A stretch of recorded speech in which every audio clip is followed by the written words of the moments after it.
there and welcome to our February podcast. Today we want to talk about the sales process and what comes up in the minds of salespeople all over the world, regardless of what it is that you're selling, is the concept of an objection. And I think that for most people that have dipped their toe in the water as far as sales as a profession is concerned, if you talk to people who are seasoned sales professionals, most of them will tell you that the thing that they dislike the most in the sales process is that of receiving an objection from their prospective buyer.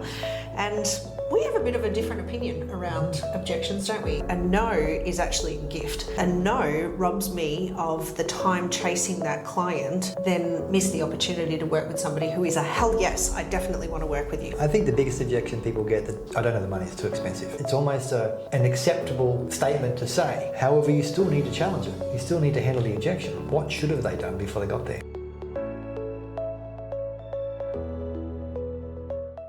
I think that if you change your mindset of actually looking for handling objections as opposed to shying away from them, in the context of sales, people will say, no, I'm not interested, or no, thank you. And the person goes, okay then. And I think in the context of sales, no is not no unless you've handled an objection. In the context of sales. In the context of sales.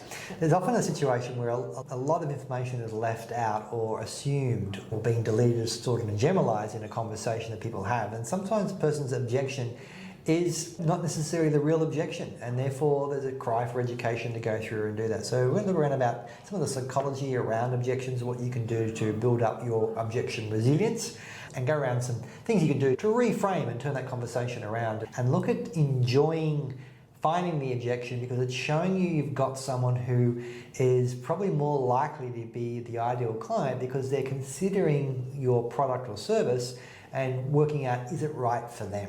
I think that's such an important thing that you just said there in terms of finding the objection and knowing that's a better quality client.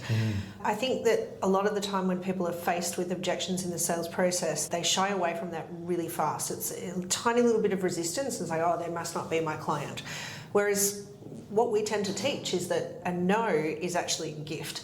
And when you get a maybe, which is what a lot of salespeople are much more comfortable with because it means it's still open, obviously everybody wants a yes. I think a no is also a gift as well. I suppose I'll explain that for some of our listeners in the sense that you might be thinking, oh, well, why would I want to get a no? Well, actually, if I'm working with somebody that really doesn't want to work with me and I'm not smoking out what that objection is or getting to an actual no if that's what the answer is, then I'm probably going to be in a position where they keep giving me maybes because they don't know how to tell me no. And a no robs me of the time chasing that client to then miss the opportunity to work with somebody who is a hell yes, I definitely want to work with you. So I think what we're aiming to do here in today's episode is to give you tools and resources that will help you to get clients and to get to clients who are absolutely a hell yes, I absolutely want to work with you, or no thank you, not today, which isn't actually a bad thing either. Absolutely. So, Shonda, what do you think is the biggest misunderstanding salespeople have about objections? An objection actually helps you to understand and ascertain where someone is in their buying cycle. So it's information being fed back to you. That feedback enables you to ask some questions, to handle the objection, to educate beyond the resistance that might be coming up. What patterns do you see happen when buyers raise objections from the lens of the buyer, but also from the lens of the salesperson? I think when the buyer's raising objection, it generally comes back down to there's not a level of rapport there. The person hasn't identified the need enough. The person hasn't worked out their need, and they're not necessarily into the right buying cycle from the customer's point of view. So they need some more understanding. There needs to be a bit more of a conversation, effectively educating on the product or service to get there in that scenario. I think if you've done your homework and you're actually working with someone who is a prospective, your ideal client, and you're getting objections, great, go with it. If you're getting clear objections that this is not your ideal client you should be working with, then again, that's feedback, like you said. And I think that they're both important to qualify and clarify, because sometimes you will get people who just will not say no to you. They feel bad saying no, they don't want to upset you, and they give you the maybe and string you along and not give you the real facts. From the salesperson point of view, I think it depends on how invested you are in your product and service. I know some people, can be almost offended that you would say no to you give them an objection because their product will solve your problem. I don't understand what you're saying, right? So sometimes how can you not see it? How can you not see the value in this, right? So sometimes I think the level of investment that you have in your product and service can weigh how you respond to that, all right? So first of all, I think the most important thing is look at it from a feedback point of view. A lot of salespeople do get defensive on the front foot and quite annoyed by those objections. And I think that when you look at it from a feedback point of view, this objection means that I need to find more value, I need to ask more questions. Clearly I missed something here in order for me to address this objection. So looking at it from that point of view as opposed to getting emotional or frustrated by the process, it's the communication, the response you get. An objection is a form of communication feedback that you're getting that you haven't articulated the need, the value, or you haven't identified this is the right client for you. And I want to pick up on something that you said around what you're identifying for yourself about taking ownership for how you have communicated. We often say communication is a response you get. And so if we're looking at that from that perspective, we also have an opportunity from the lens of the salesperson to ask the question, do I have a solid belief in this? Like you talked about the fact that some people are offended because it's like, how can you not see it? But we also see salespeople that perhaps don't believe in the product or service. What do you think is an important part for people to really put their focus on if they feel like that's them?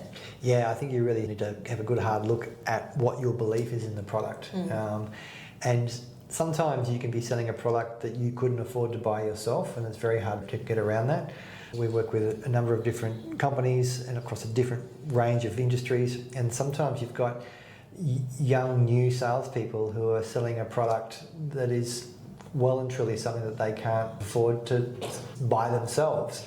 So having that ownership and belief around it, getting there and understanding what is the impact that your product makes to people who can afford it. If you're someone who can't, can make a big difference.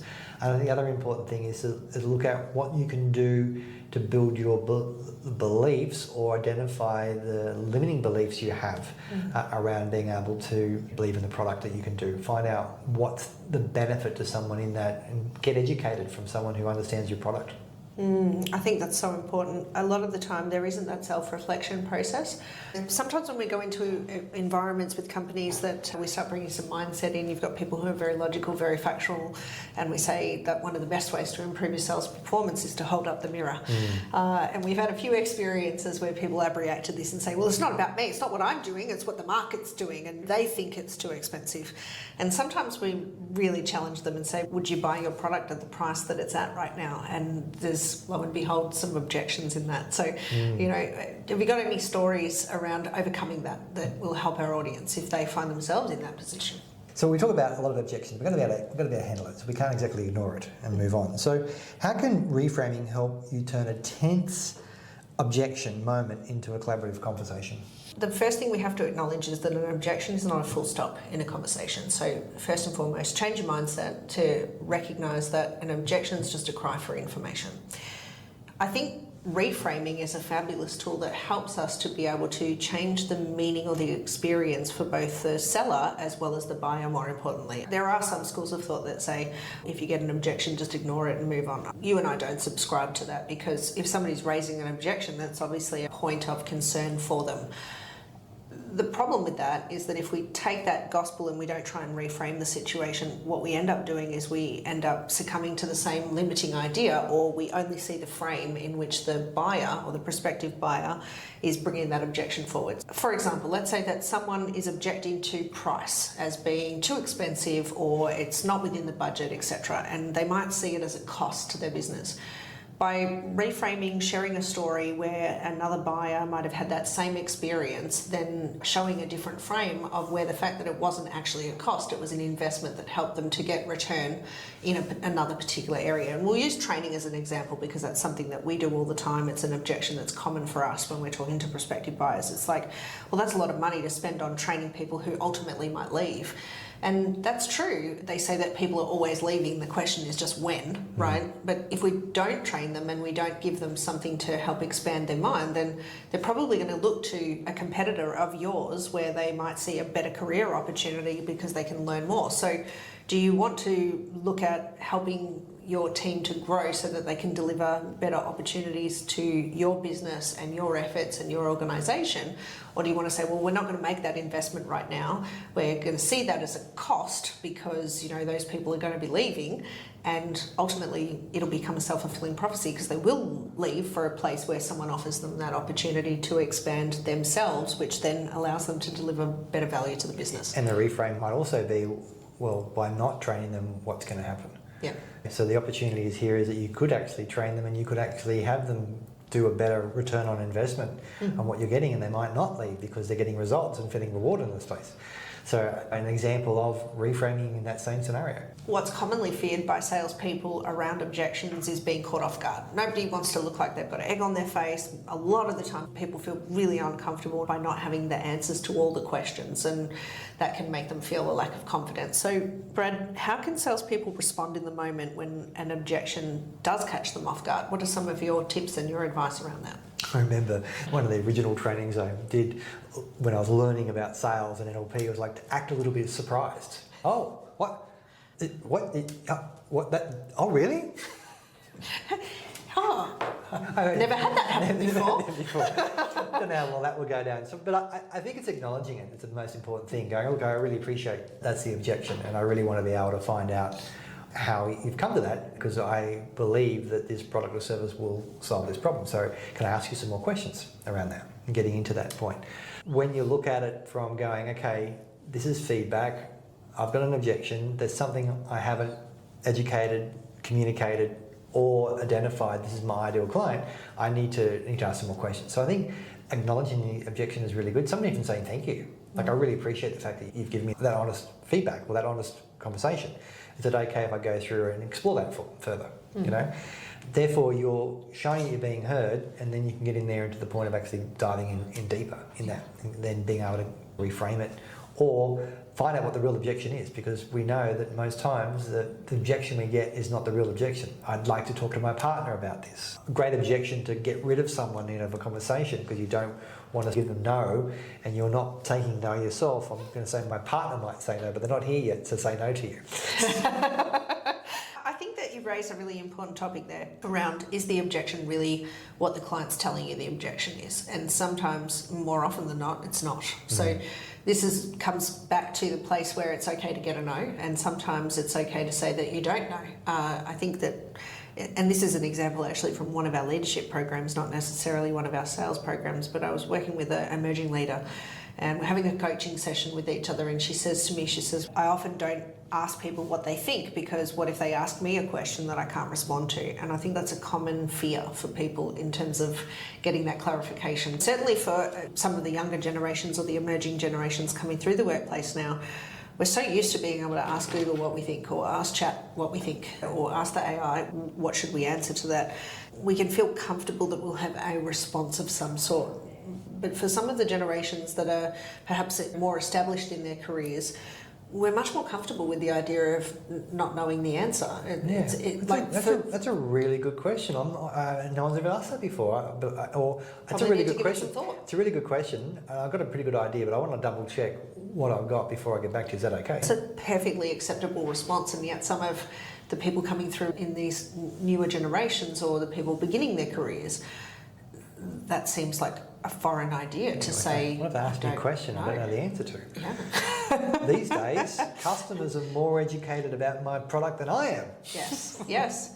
And I think it's really important to normalise the fact that no one has all the answers. And so sometimes it's okay to say, I really appreciate that question. I'm not sure right now, and rather than giving you an answer that could be wrong, I'd really like to go and ask someone who could know and come back to you. Can I do that? Yeah, that's a really good question. How important is that in knowing that answer today for us to move forward? Yes, exactly. And I think getting that clarification is such an important part of having these conversations that really drive people to the next level, but more importantly for them to be able to create that trust. I think there's a certain humility in being able to say, I'm really not sure right now, and it's not that I don't want to answer that question, I just want to make sure I bring you the right response, or the response that's most relevant to you today. Yeah, I think the biggest objection people get that can't get away from or turn around, it's I don't have the money, it's too expensive. Yeah. Within the environment, there's a lot of talk in around market's hard, things are hard, blah, blah, blah. So there's a lot of that going on. So it's almost an acceptable statement to say. However, you still need to challenge it. You still need to handle the objection. I think so too. So when someone says, I can't afford this, it's too expensive, how do they handle that objection, and what should have they done before they got there? Yeah, such a good point. Often when we're training people in this environment and they're saying, I can't afford it, there's a difference between something being perceived as being expensive versus affordability. I think that a lot of the time this comes down to the qualification process. If someone doesn't earn a certain amount of money, they might really want and see the value of a Ferrari, but that doesn't necessarily mean that they can afford one. And so the question is, did you go to the right audience for what your product is and where that is? And that usually happens in the qualification process. Because the reality is that there are some people that for which your product might be out of their price range of what they can afford. That being said, sometimes it's a perception of something being expensive as opposed to affordable, in which case then we might be reframing the objection to what is the return on investment that they may get. How might they be able to quantify that investment? And it's a really simple analogy that I'll share with you right now. Sometimes in life training environments, I would have a $100 note and I would say, who has a $10 note that they would like to give me for this $100 note right now? $50 note, actually. $100 note, he wants a $50 note. Well, that's a different exercise, right? Okay, See, now you're giving away my secrets, Brad. Don't do that. When I talk about having a $100 note and somebody being willing to give me a $10 note in exchange for that, there's a lot of skepticism that comes to the surface. But the reality is that I would actually exchange that $100 note for a $10 note and say, do you think you just made a good investment? Because if what you're buying from me costs $10, but you're able to produce 90 for that, would that have been a good investment? And so this is where, if something is expensive in the perception of the buyer, our necessity to show them the multiple that they'll get as a result of making that investment is an important part of how we reframe an objection around cost. They don't work that out themselves, not something they can often see. And sometimes they can't see it until they've actually done the program with you, but that won't help until they've actually bought it to be able to do that. So a really important skill set, and what should be in the toolbox of every sales professional, is the ability to be able to demonstrate and contextualize the return on investment that a buyer will get from making that investment with you. We're talking about objections, and we've all had a situation where we've got an objection, we're not sure if we handled it or not. And there are also a lot of people that probably didn't know they didn't handle the objection very well because of what was going on in their mind, and what they were bringing their own stuff, technical term, to the table. So tell us a bit of a story in and around where someone's own thought process of handling the objection in completely the wrong way. Yeah, and sabotaging the sales process. I've got a great example actually. It's a client of mine from many years ago, and he had a video production business, and sole operator, brought in contractors to help him, and he pitched what at the time was like the biggest deal he's ever pitched of his life. It was about 150 grand, and we were going through the process of the way in which he positioned the deal, pitched it. There was multi-decision makers involved, and he had pitched the deal. They loved the deal. He was doing a follow-up in terms of getting it to the next stage where we're actually getting money on the table, securing the dates, and having the deal be a yes. And he rang me in tears one day, and he goes, I've blown it, I've sabotaged this deal, and I don't know why. I felt there was this situation. And I said, look, calm down and tell me what happened.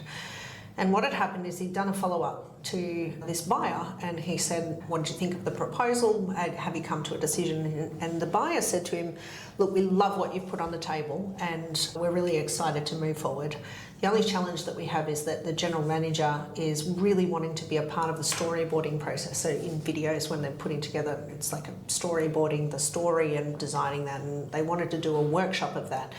And they were doing it live and in person. And this general manager that they had was travelling through Germany at the times that had been proposed, and so they wanted to delay the storyboard process by 2 months so that he could be part of it and in person. And instead of reframing that and saying, look, that's great, I can totally appreciate the fact that the general manager wants to be a part of it, and particularly with this project, it's probably a really good idea, there's a lot of work that we can do to add value to the production. How about we look at putting the deposit down anyway? We can schedule the dates, block them out, and there's some things that our team can get going. Instead of doing that, what he turned around and said was, what if we take 25% off? Could we get started sooner? Would that change the director's mind? And so because of his own limiting decisions around price, around the fact that it was the biggest deal he'd ever pitched in his life, he's gone and misinterpreted a timing objection as being a cost objection. And so the reason he was almost in tears is because the person he was talking to said, yes, thank you, we will definitely accept your 25% discount, and we still can't move forward until the director is in town because he is going to be travelling through Germany and he really wants to be a part of it. And so he now couldn't say, I'm going to do it at the same price. He had to honour the fact that he'd shown his cards and said that he could give 25 points away. I think that it's really important that we fire our own itty-bitty shitty committee on our limiting beliefs on things. Otherwise, you're potentially sabotaging the sale and you're not really listening for what the real objection is for your client. You're not being masterful around how you create a win-win scenario. Like the win-win scenario in that would have been for him to actually say, sure, let's get started. We require a deposit to get started. So can we book that in? And there's some stuff that we can do. And then, of course, the live day where we're doing the storyboarding can happen when the GM's in town. Effectively close the sale. Exactly. Yeah. Exactly. Yeah, crazy. When you think about the teams that you've coached in the context of sales, what do you think is one of the most surprising insights that you've discovered around the objections process while coaching some of these teams? Some of the simplest things are the most powerful, and it always surprises me when that happens, and I keep getting surprised by the simple things. But it's the powerful process of actually having and something to do and say when you're getting an objection. So many people get the objection and that's it. So creating a language pattern that they have around handling that objection with just, I appreciate that's the reason why you can't buy today, and can I go through and explain where I think you may need some more information on this, was profound. It actually gives me something to say, and when people have got the icky sort of sales process going, oh, that's not like selly or pushy at all. I'm just asking more information. Yeah. I'm like going, yeah, they go, that's brilliant, I can do that. I'm like, oh, what a concept. Just ask a question.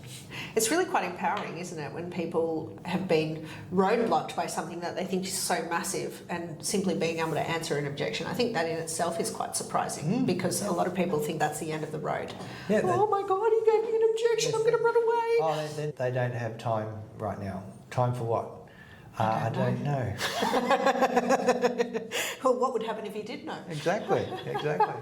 Might have the time. Yeah, exactly. A big part of the sales process, we talk about 80% psychology, 20% strategy. And so talk to us about how people show up in the sales process and how that impacts the outcome.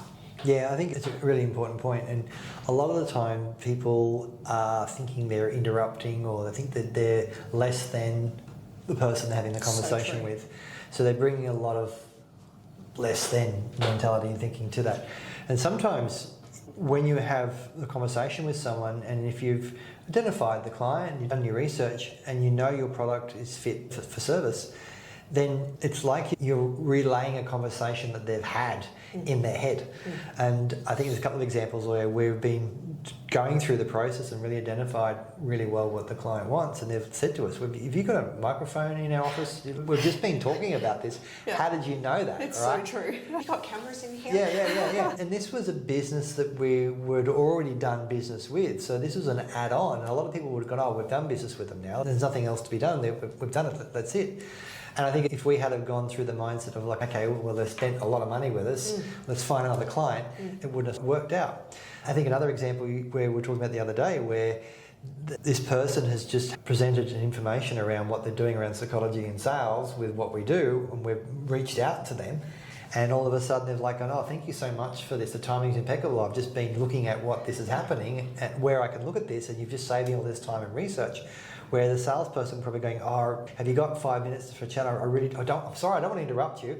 I know you're busy. Can we have a chat kind of process? And I think there's an element where you need to pre-frame and get the opportunity for the person to not hang up on you, Yes. but also not bring your lack thereof into the conversation. Yeah, if I think about coaching moments that I've had with mentors and people that I've worked with over the years, something that sticks with me is this idea around the idea that I'm not selling to you, it's actually that you're in a buying mindset. Instead of me making a call or showing up to an appointment where I'm thinking, oh, I'm selling, I'm pushing, it's more, you're buying and I just happen to show up at the right time for what it was that you were looking for. It's my opportunity to actually share with you the knowledge that you've been looking for. With today, if you're a startup salesperson getting in there and you're having to do your own lead generation, we know that the shift around marketing now is really changing. The ability to be able to have inbound leads is getting more and more expensive and harder, and the writing was on the wall 5 years ago. Yeah. It was always going to be the case. Yeah. So we're going to be seeing a big shift in the use of technology, understanding that, building relationships. How are people going to be able to have conversations and get out of their own objections of being able to do it and be on the front foot and making sure that they're having the right conversation with the right people when there's so much information out there? How does a startup salesperson get going today when it's so many difficult things to do, yet there's all these tools which can help them, which aren't really helping them? A lot of our marketing and our language is around human communication in an AI world, and we are not anti-technology. I think it's really important that our listeners understand that we love technology. We think that there's a lot of productivity that can be gained by using technology. There's a lot of insights that can be gained by using technology. And I think what you said, Brad, around the fact that it's getting a lot harder and a lot more expensive to be able to generate leads, I think salespeople are going to have to rely more on the ability to have conversations. In addition to that, our buyers are so much more discerning than they've ever been before. So they usually know what it is that they want. The ZMOT study told us, 7, 11, 4. So people have probably spent 7 hours interacting with your brand, 11 touch points, 4 platforms before they've made the decision that they're going to purchase. And so that was a long time ago. That was a long time ago. Like, and so as far as in marketing wise, 12 months is a really long time. So that was quite a while. A couple of years, quite a few years ago. And so I think when we look at the ZMOT study, there are still a lot of salespeople that think, oh, one and done. No, we have to be able to have multi-touch points. We have to have multiple points of demonstration. We have to have multiple points of evidence, and I think we have to have multiple touch points. AI can assist you in being able to have a few of those touch points that feel like you're building relationships, staying front of mind, but ultimately in the speed of connection. 100%. What are some examples of that just for our audience? Increasing the speed of connection with AI. What are you talking about there? If someone puts an inbound inquiry in, you're getting response back straight away that's structured to their content. It's booking a time, letting you know to get in there and book an appointment with them. We know that the sooner you act upon an inquiry, the better chance you've got of closing it. And if you're busy and you've got some level of automation there, then that speeds up that process. And so I think tools like that are really going to help you to maybe reduce what might have taken 2 or 3 weeks with phone tag and different things that delay the process. You might be able to speed up the buying process. But at the end of the day, unless you're selling a little product that is under $100 or under a couple of $100, you're going to need to have a conversation with someone at some point in time. They're going to need to trust and verify that you're a person and that what your claims you're making, they've probably got some questions that they need answers to, and people want to take themselves on your journey to make sure that you're the right person that they want to walk down that road with. So it's definitely important to remember that the people who are going to survive in the sales world over the next 5 to 10 years are going to be the people who can actually bring an understanding of other human beings into the mix of the tools that they have. Be able to have a conversation. Yeah. A dialogue. Pre-frame, handle objections before they come up because you've had conversations. Let's face it, if you haven't had enough conversations with people, you're not going to know what are the objections to pre-frame. And if that's the case, you're caught in a very vicious trap where you get an objection, you don't handle it, you take it as being a no, and then you're not getting a chance to know what the real objection is, and you're never getting enough practice of doing the sales process. And we've partnered with an organisation, the utilising AI in such a way that we have a tool now that we can utilise as part of that buying process. Most salespeople will be flying blind and asking questions, hoping to find those needs, and because of the fact that a lot of people are lacking soft skills in this day and age, they might ask the questions because it's on their recap sheet or their structured questions that they're supposed to ask, that their company told them, ask these questions to find the buying cues. But for a lot of people, they don't know how to calibrate that information. So even if they ask those questions, they don't know what to do with it. And so what we did was we put together a tool that actually allows us to ask some simple questions, 20-point questionnaire, which gets delivered to the person who is actually attending the call to help them to understand what's important to them around matching those products to needs. But it also helps the salesperson to understand these are the frames that this person uses to be able to buy. This is what they're going to want to know about. This is what's going to help you to be able to handle and anticipate the type of objections that this kind of profile character person would typically have in a buying cycle. We call it quantum source code. And from that perspective, it's a win-win scenario, because this person here actually gets the idea of what is it that this person wants on this call, so you can be prepared to show up with it. And the person who's potentially buying gets an understanding around these are the things that potentially could be areas that you want to explore as part of that conversation.